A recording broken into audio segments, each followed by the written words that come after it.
Ilang beses ko na to sinasabi. Cycling is great because of the friends you build in the biking community. At kahit na wala ka sa isang certain community, masaya lang talaga magbike kasama ang mga kaibigan. Aside from fitness and transport, cycling is also a great social activity. Ako personally, hindi ko inakala na ang dami kong magiging kaibigan dahil sa bike at hindi ko in-expect na yung magiging kaibigan ko ay malayo sa kung ano yung ginagawa ko sa buhay. Merong mga lawyers, engineers, architects, at business owners. Let's talk about building friendships through bicycles. This is Lester Babiera and you are listening to Tambike Session, an Anima podcast. Kasama natin ngayong episode na to ang dalawa sa mga siklistang naging kaibigan ko dahil sa bisikleta. At sila rin mismo nakabuo ng mga friendships at nakasama sa iba't ibang mga bike communities. Magkwentuhan tayo kasama si Miguel Nacianceno na tinatawag na Mignac at si Timmy Abutog. Hi Mignac and Timmy, welcome to Tambike Session. Hello. Hi Lester, hi Timmy. Hello. Hello. Kamusta? Maulan, ang hirap magbike. Oo nga. Actually.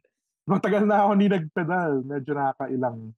Nakakailan? Nakakailang na hindi ako nakakapag-bike recently. Oo. Kahapon nakapag-bike ako, tapos medyo nakakapanibago kasi parang first time kong lumabas sa neighborhood ko. So pumunta kaming Binondo. Kasama ko sila Jelson, sila Marlo, sila Marty. Wow, nakita ko nga yan. Nagbingsu kayo? Oo, nagbingso kami. Napadpad kami sa Malate din nung gabi. So, Nice. alam mo, eto si Marlo, hindi ko siya, naging kaibigan ko lang siya ngayong pandemic because of biking. And we'll talk about friendships na nabuo sa cycling. And yan si Timmy, di ba? Timmy, ngayong pandemic ka lang nagbike, di ba? Actually, I am proud to say that I am what they call a pandemic biker. Yeah, pero itong si Mignac, OG to eh. Bata pa lang siya, mahilig na yung bisikleta. Grabe. Hindi naman actually 31 ako nagbike. Mga ano yon. 10 years ago yata. Nagkakaminan dito kung kailan. 2011 or 12 yata. Yes. And I'm sure, Mignac, over the years, ang dami mo naging bike friends. And we'll talk about building friendships dahil sa pamimisikleta. Yun nga, di ba? Yung cycling, hindi lang siya for fitness and transportation. Social activity din talaga siya. Alam nyo na ba na before biking na pwede kayong magkaroon ng friends na tungkol sa pagbabike na... I think it's one of the ways na as an adult na parang tapos na sa school, nagtatrabaho na, it's one of the ways na I was able to make new friends na hindi konektado sa pamilya ko or hindi konektado sa trabaho ko. Parang I think I made a lot of new friends while biking. Even before the pandemic. Pero mas lalo na nung pandemic dahil ko pang nalong dumagdag ng bike friends after.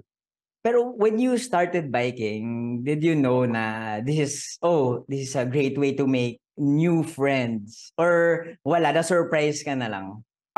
Nung pinasok ko, like I just wanted to bike. Like kasi parang na-stuck ako sa studio and I said parang, I know, I have to do something healthy. I need to do something outdoorsy. So parang, like, in ano lang yan eh, parang, what do you call that? Parang a flash of inspiration habang nagtatrabaho, ako, parang, I think I wanna bike. Kasi parang when I was younger, I used to bike. And then my dad, biker din dad ko, pero nagayaya siya, never ko siya pinapansin. Tapos parang nung matanda na ako nagtatrabaho, parang gusto ko lang mag-bike. So, I really went from 0 to 100. I bought a bike. Tapos meron akong kaibigan, isang kaibigan, nakababata ko, nagbabike na siya. Kami nasama ka sa grupo namin. Sinama niya ako sa isang grupo na parang Facebook group pa yun eh. Parang as in different kinds of people. May mga lolo, may mga tatay, may mga teachers, may mga asawa. Parang wala, tapos parang yung rule nila, parang long ride lang, masaya lang, any bike, tapos walang iwanan. So parang yun yung initiation ko into that whole cycling. Yun yung first cycling community ko, and I super enjoyed my time when I was seeing them often. Sila kasama ko ng Laguna Loop ako for the first time, gano'n. Actually, for the first and only time. Yeah. Well, that's nice to hear. Well, you mentioned na naman na parang 10 years ago to nangyari. And 10 years... And mga 10 years ago, active na din pala yung cycling communities online. Ano sila, na-realize ko, geography-based sila. Mga taga Rizal, mga taga Pasig. Parang ganyan. Ako kasi yung community na nabuo ko, well, mostly from Instagram. So, Oo. 10 years ago, wala pa namang Instagram, I would imagine, di ba? Parang Nakasimula isa yung mga, lang. hindi ba gumagawa ng mga IG pages yung mga grupo-grupo nun? Tama. Pero I remember meron ding mga bike groups over Facebook na nung pumasok, nag-bike ako nung pandemic. But I don't know, I find it intimidating there eh. So, I was able to make friends through Instagram. Ang galing, meron na pala even before. Oh, yung mga Filmofo, parang tama, parang mga ano yun, forum, parang gano'n. Sobrang old school. Don't tell me meron din sa Pinoy Exchange, ganyan. Hindi ko na alam. Sobrang luma, no? Si Timmy, pandemic biker din yan. Co-pandemic cyclist ko yan. Correct. Proud ako doon. So, yung sa akin naman, yung story ko. Actually, so hindi ko alam kasi during the pandemic, medyo nasa dark season of my life ako noon. I think madaming makaka-relate. And then, yung homework ko talaga noon from my therapist is to, one, go outside and be active. So, parang si Mignac din kanina. And then second is to socialize. So, yun yung bili niya sa akin. And then, si Lester, matagal na akong Lester husband. Yeah, Lester husband. Kapangalan ko din. So, si Les kasi medyo matagal na akong, nauna siyang mag-bike sa akin eh. Pero pandemic biker din yun. So, pinipilit na niya akong mag-bike. Pero I think yung parang trigger point ko nun is nung sinabihan na nga ako na parang hindi, kailangan mo talagang lumabas at makakita ng ibang tao. So, yung intention ko noon, ng time na yon is to be physically active lang. Kasi, diba nung pandemic, parang nasa bahay ka lang talaga. Tapos, as in, wala, mababaliw ka talaga noon. So, kailangan kong lumabas and to be active. And then, after noon, so wala akong intention to like, parang, socialize. Kaya ko to. Ganyan. And then, na-surprise ako na parang, wow, there's a whole different world out here.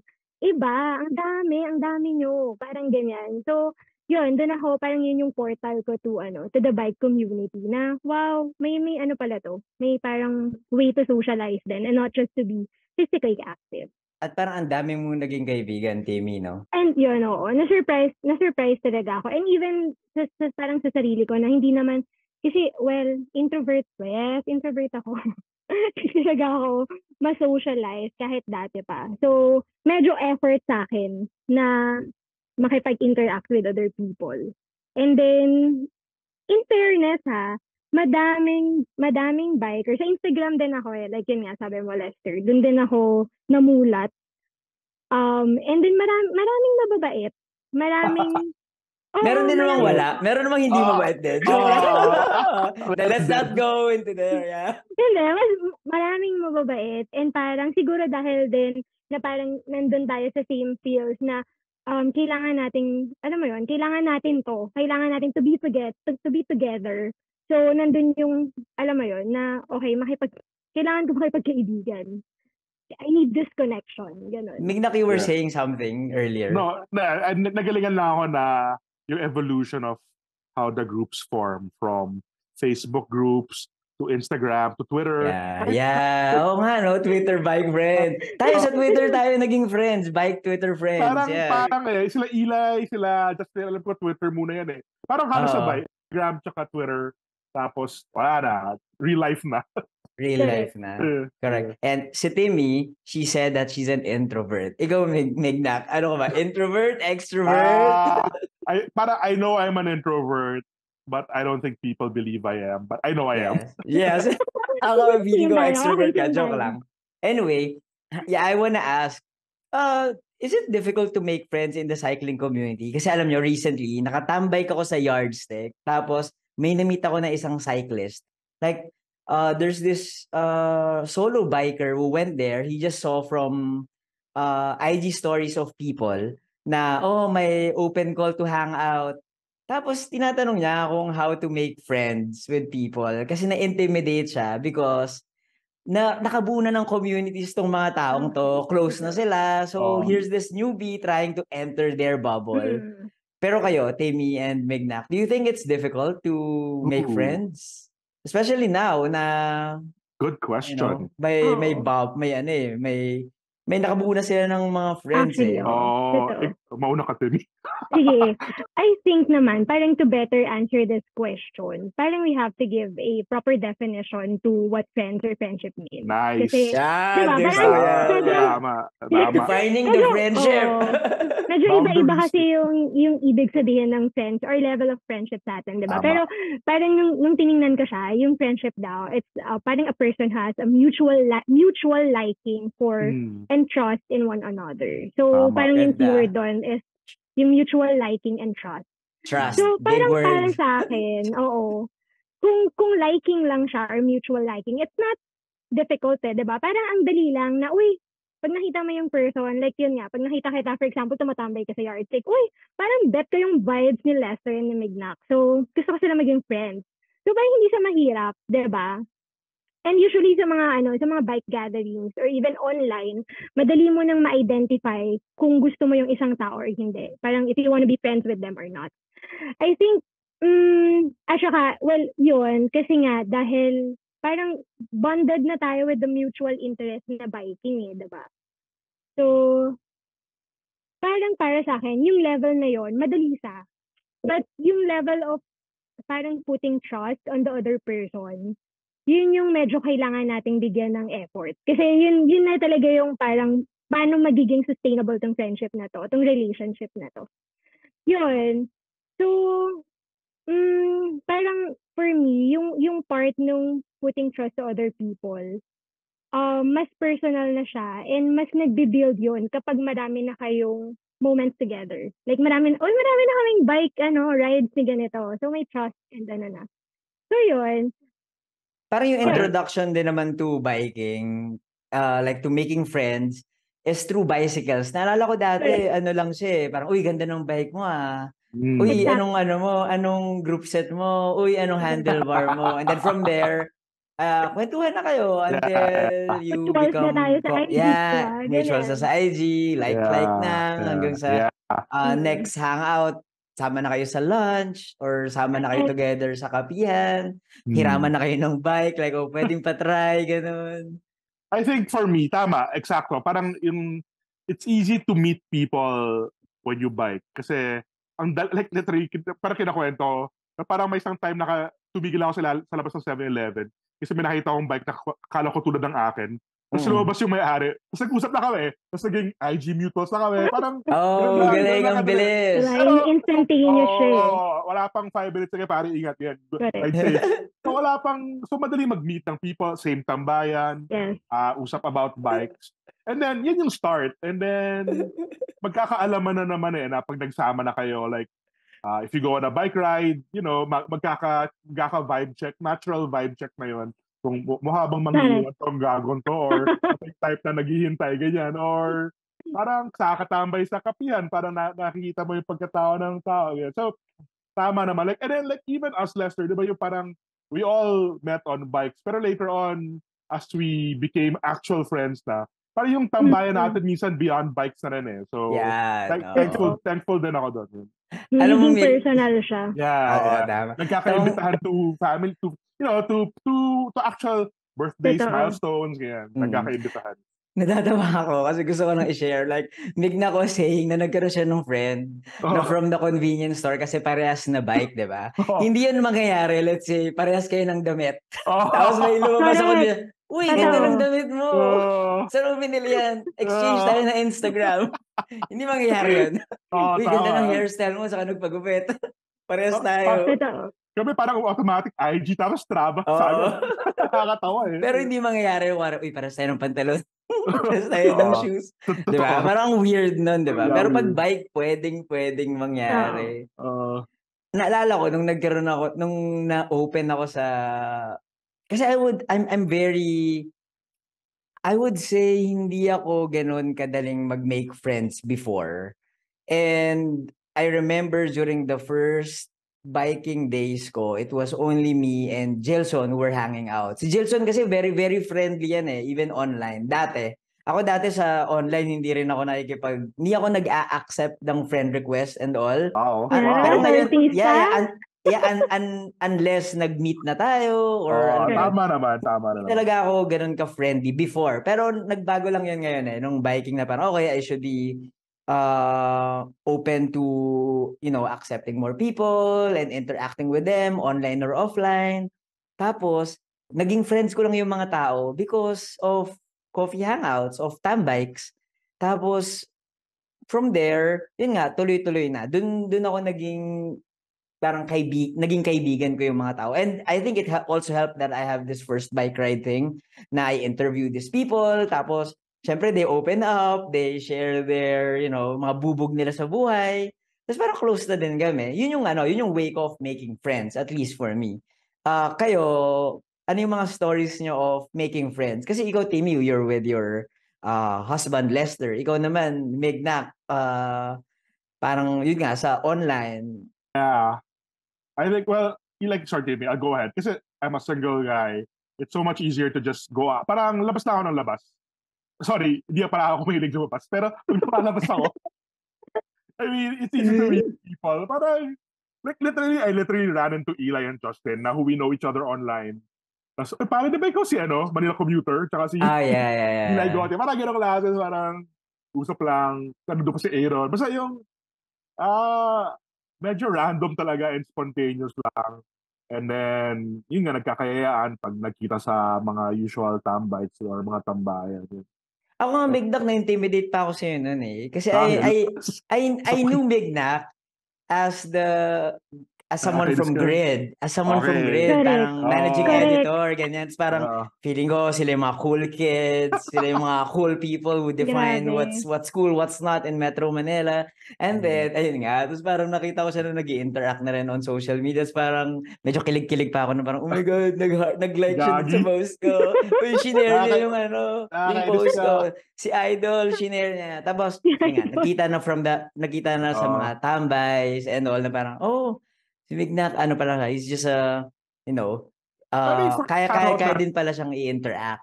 Ma-interact. I'm trying to remember how we first met Lester na real life. Hindi ko maalala na. Sa onesie ba or something? Hindi ko na rin maalala. Yeah. Galing. Wala, yeah. Parang tagal na natin. Parang tagal na, yeah. Pero parang 2 years ago lang yun. Timmy, ikaw, paano ka naging friends with other people? Kasi kasama mo nga lang lagi si Lester, your husband. My husband. Actually, oo. Siya lang din yung nag-introduce sa akin. Sila, Sai. So, if you remember, yung Meet and Ride. Yun yung first group ko din. Yeah. Oo. So, si Sai talaga yung nagdadala sa amin sa kung saan-saan at nagpapakilala sa kung sino-sino. So, I think... So, talaga ang manager ng lahat. Sai knows everyone kasi. So, exactly. And parang yung wala sa, for example, wala sa akin na energy to socialize, parang nandyan si Thais to fill that in. Yeah. So, ang ganda ng ang ganda ng meron kang ganong friend. Aswerte lang din ako kasi parang una kong nakilala si Thais. So, parang kung meron kang ganong klaseng friend na parang ipapakilala ka at bubuksan yung mundo mo, na yun, swerte ako sa ganon. Yung first bike community mo is called, diba? Meet and Ride. Paano ba yung nabuo? Meet and Ride. So, paano nga ba nabuo to? Kasi di ba sa BGC? Di ba BGC rides yan? Usually doon lang talaga. As in, like, City Ride, BGC, Makati. Ano yung coffee shop namin? Arabica, yun. Ayun, tambay sa Arabica, onesie, hindi, madalas kami sa coffee. Yes. So doon kami madalas. And then, parang ang ganda kasi kada coffee shop na mapupuntahan mo, may makikilala kang ibang community. Or group ng bikers. Tama. So doon, sa ganun siya lumaki, na parang, pag pumunta ako dito, ito yung mga makikilala kong grupo. Pag pumunta ako sa Makati, sa Yardstick, for example, iba rin yung mga nakilala namin. So, sa ganun siya lumaki. Galing nun. Very organic. Tama. Ang bilis lumawak yung circles mo, no? But I think we also have to give credit. Yung may mga key people talaga na mga taga-buyo, taga-organize. Mga budolero. Yung mga true extroverts. Yeah. Salamat sa kanila. Guys, Marlo, Budol Buddy, ayan. Jelson Chu, si Jay, Wancho. Si Wancho. Wancho. Si Wancho yung isa sa mga una naming una naming nakasama. And sila Wancho and Lance yung nagdala sa amin. Dati nga kasi kami, diba? City rides lang. Sila yung nagdala sa amin na, shucks, may puting bato pala, guys. Hindi ko lang i-bike yun. Puting bato is in Rizal. Yeah. Oo. So yun, sila yung nag-introduce naman sa amin sa mga ganun. Yeah. Galing. Mga everyday cyclist PH. Yes. Guest ko sila a few episodes ago dito sa Tambike session. So, before this biking activity, how did you make friends? Ako kasi mga friends ko, mga lang to mga from the media, from the creative industry. So, it's just easy. Nakatrabaho ko, inuman kami sa Morato, ganyan, after the shoot, or during coverage, sabay-sabay kami. So, magkakaibigan na kami kasi we share the same work. Yeah. So, it was lagi really... mo silang kasama. Yeah, it was really easy. And feeling ko dun talaga umikot yung mundo ko pre-pandemic. Unlike now, well, I still hang out with them, pero I also have my bike friends to hang out with. Kayo, paano kayo? Migda kayo, paano ka nagbe-make friends? Same as you. So I kept my friends from high school. I kept my friends from college. There's still some of my closest friends. Mga non-biker. Mga sa high school, may iba dyan biker. Pero college, parang konti lang naging biker din dyan. So, but I also made a lot of friends as a professional. Like, I used to shoot a lot for magazines. So, halos weekly mo sila kasama, minsan out of town or on long days. So, inevitable magiging magkasunduran kayo, magiging magkaibigan kayo. So, medyo work and school life friendships yung mga nabuo ko ganyan before. Tapos now, with biking, sari-sari na from anywhere and everywhere. Yeah. Are you in the same location? And how do you usually hang out? Good question. Hindi, medyo all around Metro Manila. So, minsan after work, after a shoot, pwedeng mag-hangout. Weekends, ganyan, mag-sine or Friday, ganyan. Very 2000s gimmick. Yung mga klase. Parang gano'n lang. 2000, Cubao X. Oh, yeah. Pero Cubao X college friends yung mga Cubao X. Yan, mga creatives din. Doon kami tumatambay. And then I also used to watch a lot of gigs when I was younger. I miss that. Yeah. So parang you can trace nga those relationships to work and school. Parang kasi mga 20s yun you still hang out with the people you went to school with. Until now, I still have. Pero parang ngayon, from different walks talaga Parang yun. Yeah. Ikaw, Timmy. Ano ba to? Age and generational thing ba natin to? Kasi ganun lang din ako So, parang yung friends mo from, high school, college, and then yung work, yun lang din. Kasi yun yung lagi mong ginagawa, diba? Tapos sila yung lagi mong nakakasama. So, parang, yun, sila talaga yung magiging kaibigan mo.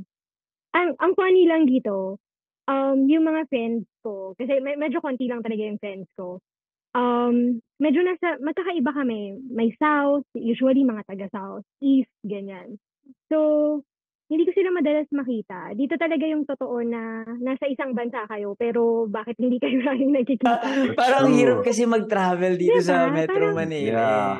So, Balas, Piñas, Mandaluyong, no, Balas. Parang na yan, quarterly na lang kayo magkikita or Correct. Diba? LDR ang friendship dati. Dati pala yung mga kaibigan ko, mga ka-age ko. Ngayon? Parang, yan daw. Yung sana ng layo. Totoo. Dati parang sabay-sabay yung mga edad namin. Ngayon parang, may mga kaibigan na akong in their 20s. So, pati yung lingo updated tayo sa language.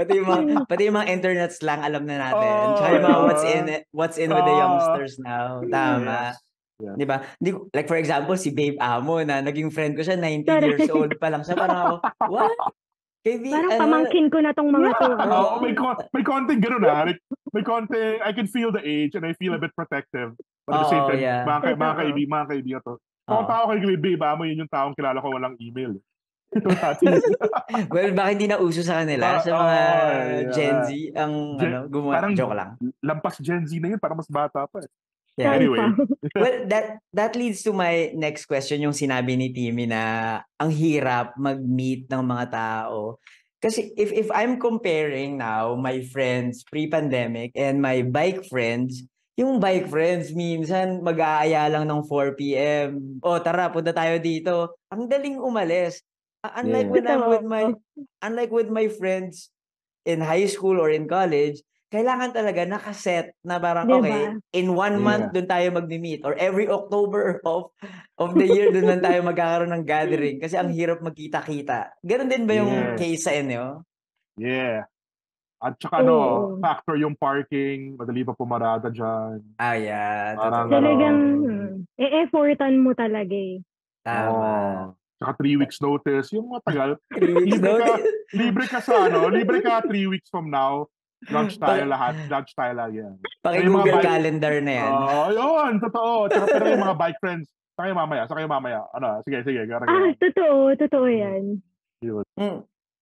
Tapos yung mga friends ko na meet sa biking, I was so surprised na pwede pala ako magkaroon ng friend na engineer. Pwede pala ako magka-friend na entrepreneur. Kasi hindi ko na-imagine yung sarili ko before na I'll be hanging out with these people na from these industries.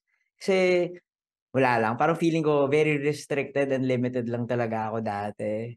Eto naman. Medyo controversial to. Di ba parang there's this statement that's been appearing from time to time. Mga subtweets of people kapag medyo nasa-stress sila sa mga bike groups nila na parang, we're not friends. We just happen to ride the bike together. Mga ganyan. Okay, sa tingin niyo ba? Juicy. Do you think this is true? And, parang, as with any other connections and relationships, how do you establish boundaries? Sige. Ayan. Sino magsisimula? Sige, simulan ko na. Sige, ikaw muna. Ako muna. I mean, I have to admit, there was a time na, I think it's not just with biking but with anywhere na parang if you're with these people for a very long time, minsan nagkakaroon ng mga, misunderstandings, toxicity, and all. And ako, parang ayoko, man. Parang, dami ko iniisip. Medyo ayoko ng mga away-away. Bike people, di ba, parang fun, chill lang tayo. So, there was a time na ako dumidistansya talaga ako. Like, okay, di mo na ako mag-hangout sa mga tao kasi nag-away-away sila, ganyan. So, at least yun yung boundary ko with, when it comes to, pag nagiging toxic na yung friends, yung grupo-grupo. Especially with biking na ang laki di ba? Parang it's like what Timmy said earlier, you're not, yung defining friendship, pwedeng friends lang kayo because you like each other. Pero iba rin yung friends na parang you trust each other. And yung minsan nagkakaroon ng blur yung lines ng, teka lang, ba't parang feeling close ka na? Parang may mga ganun, di ba? So ako minsan lumalayo. Lumalayo. Avoidant pala. Parang ganun. May mga ganun akong, yun yung that's how parang pag may mga issue. Thankfully, medyo wala naman akong sana wala naman. Nakakaway. Mabait siya, wala nang kaaway. Hindi mabait talaga yan sila. Wala kang nemesis. Post lang ako sa pabebe lang ako sa, yun ang ambag ko sa cycling. Cute lang, gano'n. Pakit lang ako. Yung sa akin, yung question mo kanina, yung, ano nga yun, yung line na, yung we're not friends. We just happen to ride the bike together. We just happen to ride a bike together. I think parang to some extent, totoo naman siya. Kasi, diba, there's a lot of parang reasons and motivations. Per person, nag-iiba yan kung bakit ka nagbabike. So, hindi dahil nagbabike ako, hindi ganun, alam mo yun, hindi ganun kalalim yung parang relationship. But, what makes biking really fun is biking with your friends. So, dun na siya nagiging masaya. Na parang pag na-identify mo na tong mga kasama ko sa bike ride na to, mga kaibigan ko talaga sila, then it's fun. So, and eventually, may kita mo rin yung, you'll find your people, diba? So, ito yung may mga same interest. So, sabi mo nga masyadong general, malawak yung bike community. But within the bike community, may mga sub-interest pa yan eh. So, kung makilala mo sila, swerte ka. Kung yung biking style nila, same with you. So, yun, swerte ka. So, mas reach yung moment ng biking together with them. Mas masaya siya. Tsaka merong ano, di ba? Merong tipong bike friends na, oy, hindi ko i-share yung ano ha, hindi ko i-share yung mga problema ko sa life sa'yo ha. Kasi yung problema ko lang sa gulong ko, pwede. Pero yung problema ko sa buhay ko, hindi pwede. Yung pagtulong, May yung problema ko lang sa bike, kaya pa lang. Oo. Or yung mga tanong ko tungkol sa budol or upgrade, ganyan. Oo, yeah. Correct. Pero Tama. hindi... Nothing more than that. Yeah, parang the same way we said that it was so easy to meet many people, parang organically and exponentially, parang lumaki bigla yung social circle mo. Or natin, individually, parang especially nung pandemic, when only it was a lot of us biking on the streets, parang our social circles exploded. I think inevitable na lilit at lili. Parang lilitan mo rin yung grupo mo. Parang yun nga, tama sa Timmy, like, you find out sino yung mga ka-level mo in every way. Speed, physical aspect, emotional, same interest. Parang I think that's natural. Parang I don't think people should take it personally. Parang yan, unless may nagka-in-love dyan tapos nag-break. Parang may ganyan eh. Mahirap yan. So I'm just saying na I think it's okay and it's fine na you also make your circle smaller and smaller. That's healthy. That's boundary setting. Ganyan. And then parang you find out na lang sino yung mga gusto mong karide. Yan. And then parang the big groups can meet anytime on the road, whatever. Or at events, at advocacies, at but on your weekend ride or on your smaller ride, it's perfectly fine to have a smaller chosen group. Parang yung mas magka-vibes kayo. Tsaka wag magdadamdam pag hindi finalo ba? Okay lang pag yun. Hindi finalo ba? Thank you for the invite. Yung mga ganun. Grabe, sobrang toxic. Ay, grabe, may ganun. May ganun. Diba? Kasi that's setting boundaries diba? Yeah. Yung mga tao na masaya kang ka-ride sila, diba? So kung hindi kaya, pass agad yun. If hindi mutual yung intention, pass agad yun, diba? Yun yung boundaries eh.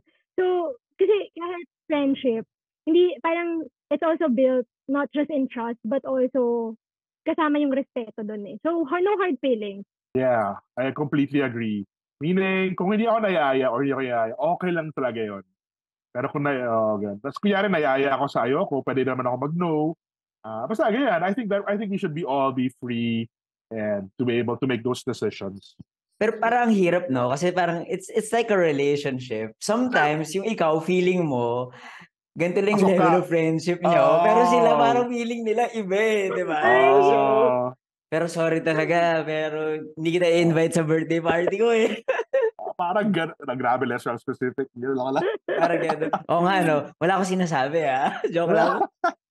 Speaking of boundaries, nasimulan na natin. How do you define your boundary? Ako subtle. Parang, meaning, yun nga, I mean, isa na doon, pinaka-obvious pag hindi ako nag-invite or hindi ako nagsabi, isa yun, parang that's me boundary setting na I'm making my group smaller.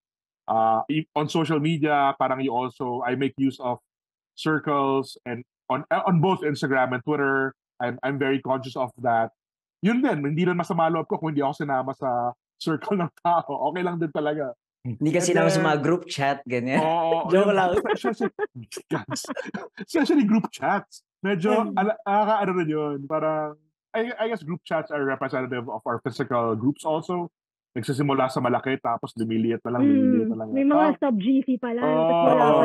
May mga gano'n. Di mo alam. Ako for all our sakes, tanggapin na lang natin kung sinama tayo or kung hindi tayo sinama, okay lang. Nothing personal. And then, ako buti na lang ayoko ng mga group chats. Kaya hindi ko dinadamdam talaga yung mga ganyan. Naka-mute lahat kay Lester yun eh. Oo, totoo. Same.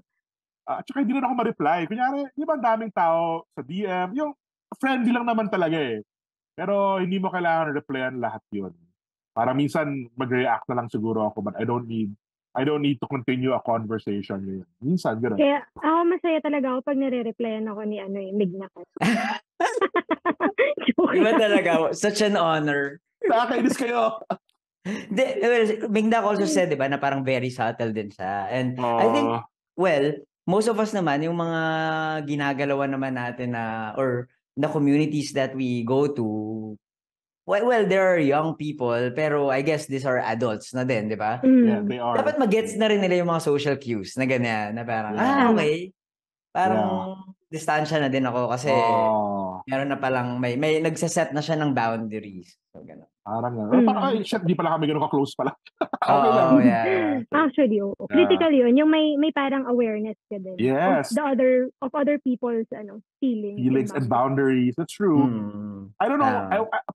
I'm almost tempted to say it's because I'm older and I'm more used to this, but that's kind of unfair. I know that there are young people out there who are also hyper conscious of boundaries, and that's cool. But I'm glad na may even mga bata or younger people, they're very aware of boundary settings, and not everybody has to be super close with. Pero yeah, like what you said, not everything is communicated, di ba? Kasi dapat talaga gets na lang. Sana ganun. Pero we also have to understand na meron din mga taong hindi nakaka-gets. Ayun lang. Yeah, I guess some of them will even say, pare, ba't hindi ka na nag-reply? Or, hindi na ba ako sinama sa grupo? That's a hard conversation.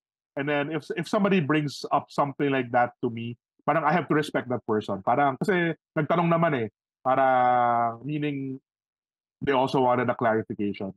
Ano sasagot mo pag ganun? Good question. Di ko na alam. Good question. Parang, I guess, siguro sabihin ko, parang linitan ko. Parang, I'll just be honest, parang medyo nag-date lang ako ng circles, ganyan. I don't know, last year ko napapansin mo, pero minsan may mga lakad tayo na I pass. Parang, ganyan, late to say, I go, guys, baka malabo ako. Parang, I'm not feeling very social today. And then, okay lang talaga. Parang gano'n. Yeah, that's kind of cool. I think when people are honest, it's fine. Ito. Ako, may experience ako sa ganun. Parang, umabot din sa point na magtatanong yung other person kung bakit hindi siya sinasama. Oh no! Yung mga bikers. Oh my God. It's a hard conversation. As in, super hard ng conversation. Pero tama si Meg na you just have to be honest. Yeah. Ang parang sinabi ko lang nun, kasi may mga moments na gusto mo, or may super personal kang gustong i-share dun sa other bike friends mo. Sure, and dun na pumapasok yung level of friendship, diba? Na parang, nandito na ako sa level of friendship dito na medyo personal na at malalim to So gusto kong mag-spend ng time with them. So sana i-respeto niya. Yun naman yung sinabi ko. But it doesn't mean na ayoko siyang makasama. It's just that at that moment, gusto kong kasama tong grupo na to. Actually, maganda nga yung pagka-frame nun kasi hindi mo siya re-reject. Sinasabi mo lang na I formed a closer bond with this group. Parang mas, parang for some reason, mas ka-vibes ko lang. Parang, so, mas, gusto lang ikwento na pang smaller group lang. So, hindi na kita nasama. Pero hindi naman tayo hindi magkaibigan. Correct. Yeah. Pero grabe, sobrang awkward. Parang ang hirap nga talagang sagutin yung mga ganung bagay. Especially pag Pinoy tayo, medyo non-confrontational tayo. Totoo yan. May konting daplis na lang. Yeah. Kayo ba? Well, you managed to build many friendships over the past few years or during your cycling adventures. Are you still open to bringing in new people into your life pagdating sa biking or parang happy na kayo na good question or cautious na kayo na parang okay na ako dito? At ganun? Ano yung ganun? Alam mo na sasagot ko. Good question, Lester. Hindi ko na alam. Kasi if I say okay na ako, ang kapal, parang diba?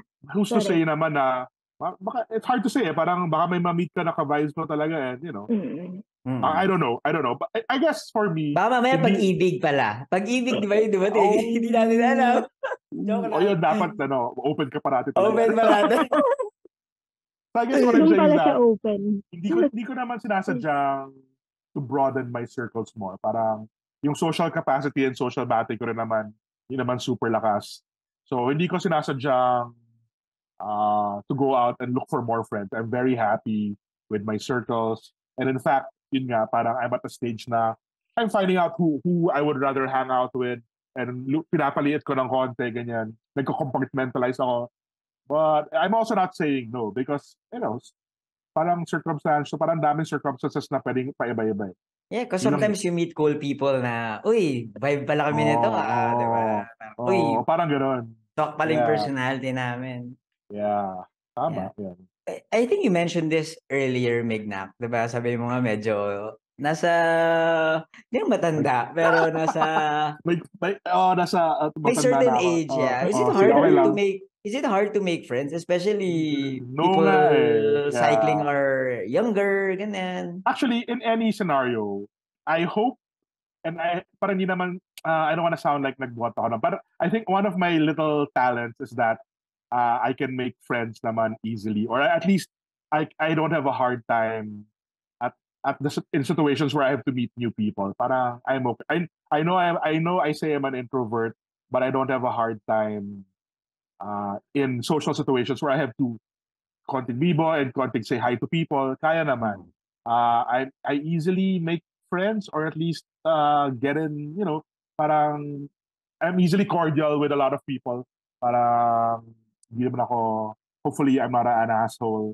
So I don't have a hard time. So even at my age, okay lang. I mean, I can get along with people. It's not hard to make friends in any scenario, whether that's work or whether it's a purely work scenario, whether it's a biking social scenario. Parang wala naman problema rin. Ikaw naman, Timmy, as a married couple or married individual and as a female, di ba, in a male-dominated activity, is it hard for women or for you to make friends?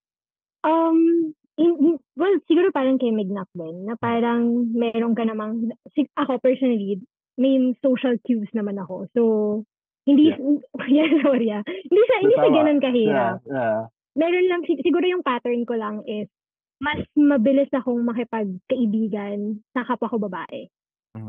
Yun lang yung sa akin. Kasi siguro because of, the female bond and ano. Yeah. Tsaka parang mas feel ko na safe kasi ako doon. Yun. Tama. Well, we always go to our safe spaces, always. Lagi, yun yung initial nating pupuntahan, di ba? Na we go to someone familiar or someone na makakaintindi sa atin. Okay, itong conversation natin, as a wrap-up question, di ba? We've established na cycling is great in building friendships. What do you think is a certain vibe in creating a unique connections with other cyclists na parang hindi ganun ka-common, di ba? With other fields. Like, kanina, example na lang, di ba? Kuwari, pares ka kayo ng t-shirt na lumabas sa convenience store. Hindi naman kayo magkakaroon ng gano'ng instant connection, di ba? Ako, siguro feeling ko, yung parang ano yung certain vibe, ano yung uniqueness of this connection with other cyclists. Ako feeling ko bike talaga. Yung bike mismo. And yung shared pains on the road. Na parang pagdating nyo in certain destination, di ba? Parang most of the time you'll hear rants of people na parang, my God, may raming motor na pumasok sa bike lane. Muntik na ako mabangga ng ganito, blah, blah, blah. And yun yung instant connection, I guess, na parang, uy, ang dali, kasi we all share the same pains on the road. Yung difficulties, pare-parehas tayo, regardless kung sino ka man. Kahit nga yung mga manong na, di ba, na construction workers, yung mga tao naka-suit and all, pagdating nyo sa stoplight, pag may makita kayong butas, parang, uy, alam na, meron tayong certain vibe, certain connection. Kasi we all go through the same roads. Siguro yung sa akin naman, parang sa bike community kasi, parang there's a certain, parang as a human being, yes, meron kang parang certain craving for belongingness. Tapos dito sa bike community, mafe-feel mo talaga siya na you're parang part of something bigger. And then, merong sense of acceptance na parang pag nakita mong nagbabike siya, oh wow, nagbabike siya. Tapos may sense of inclusion agad siya. Like, kasi siguro din yung sinabi mo, Lester, kanina, na we share the same fun and pain feelings together. Regardless kung anong bike yung meron ako. Actually, even nadadala ko siya, dahil nagsasasakyan din kami, nagdadrive din kami ng sasakyan. So parang pag nakakakita ako ng someone na nagbabike, alam mo yung, uy, protektahan natin siya or iwasan natin correct, siya. Pero may ganun kang feeling na. Or minsan nainggit pa nga ako butot siya nag-bike siya. Tama siya. Sa traffic. Kami sa traffic. Nagkamali ako ng discard today. Parang ganyan. Correct. Yeah. For me, I think anybody who bikes Parang whatever purpose you bike, whether you're a commuter, whether you needed to get from point A to point B, whether you're a recreational cyclist or an athlete or a weekend bike, whether you're a long distance guy, a city guy, city person, parang I think we all share that knowledge na parang I think we know that biking is fun. Parang it's just parang even yung bike commuter na nagbabike commute dahil una malayo ang bahay, mas mahal ang pamasahe or ayaw nila ma-traffic. Nagbabike din yan kahit sabihin mong out of necessity. I think deep inside nag-enjoy din sila eh. Parang conscious choice din to bike because it's more enjoyable than sitting in traffic ganyan or whatever reason. So I think we all share that little joy of biking and parang alam natin lahat yun. Parang, and I think that's the foundation of a language where we all just easier for us to get along. Para, oy, nagbabike to. Parang, alam mong, like, totoo yun. Like, parang one time, papasok ako ng BGC via McKinley. May isa ako nakasabay na kuya na hindi ko matansya kung mag-long ride sa weekend eh. Long ride ba ito? Papasok to sa opisina. Parang yan. Yeah. Tanong siya. Tanong, kuya, ano, saan ride mo? Papasok ka mo or lalayo ka? Hindi, papasok ko ako, sir. Yan. Parang guard pala siya. Like. Pero isabihin, daling mag-start ng convoy. Parang nagkatingin na kami ng bike. Sige, ingat. Parang, it's cool. Actually, totoo yan, no? Yeah. Kasi yun yung something na hindi mo magagawa. Halimbawa, ako pedestrian din ako. Naglalakad ako from and to work. Pagka siguro may nakasabay ako, tapos nagsabi siya sa akin na hi or good morning, parang hala, nakakatakot. Bakit? Pero pag nagbabike ako, tapos may nag-hi and good morning sa akin, parang ibabalik ko yun eh. Yeah. Hi, good morning, ingat. Diba? Ang galing. Hindi ko alam kung bakit. Hindi ko ma-explain. Pero automatic yan na hindi siya threat. Parang gano'n na. Parang sa imagine yung sa pedestrian lady. Parang, problema mo. Sasakay ka na parehong jeep. Saan ka pare? Bakit ba? Oo, tama. Saan ka ba? Saan ka miss? Stalker ka? Sobrang lala. Bakit ba? Pero sapa ka na gan. Saan ka ba? Diba? Pero kung biker, diba saan ride mo? Parang walang problema eh. Bababa ko Buendia. Ano naman? Tama. Nakakatawa yun. Nakakatawa yun. Parang hindi ko ma-imagine na mangyayari talaga yun kung hindi ka nakabike. Parang maski sa kotse, di ba? Hindi ka naman bababa ng bintana. Parang kakatawa. Uy, pre, kamusta gas mo? Traffic, di ba?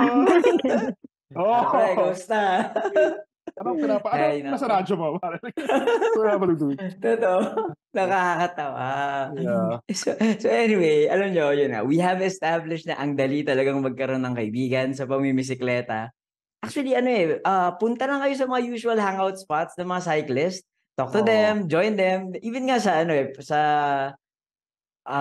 what do you call this? Even sa stoplights, you could make friends, diba? Sa convenience store, pwede kayo magkaroon ng kaibigan na mga siklista. Pero syempre, as a reminder, iwasan nating maging toxic and get social cues pa din. Kasi gusto lang naman nating lahat ng masayang experience.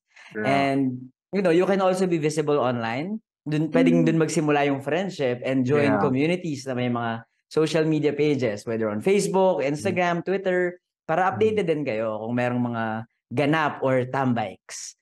Maraming salamat ulit, Mignac and Timmy, for joining us in this episode. Ang dami kong natutunan. Sobrang enjoy ako sa usapan. Yeah, I enjoyed hanging out with you guys. Thanks, guys. Ang saya. Salamat ulit. At sa ating mga listeners, thanks for tuning in. At magkwentuhan ulit tayo sa susunod na episode ng Tambike Session. Bye! Bye!